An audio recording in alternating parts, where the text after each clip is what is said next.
máquina de costura tá com defeito estranho, olha. Quando eu começo a costurar e paro a agulha em cima, ela trava. Aí ela faz um barulho estranho, olha. Deixa eu ver se vai agora.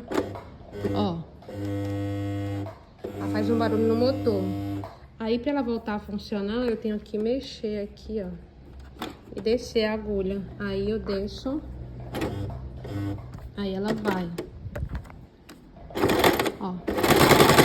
Mas toda vez que ela para em cima, ela trava. Antes ela fazia isso raramente, agora ela tá fazendo direto.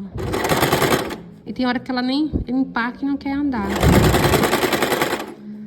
Aí, vou levar ela na manutenção hoje.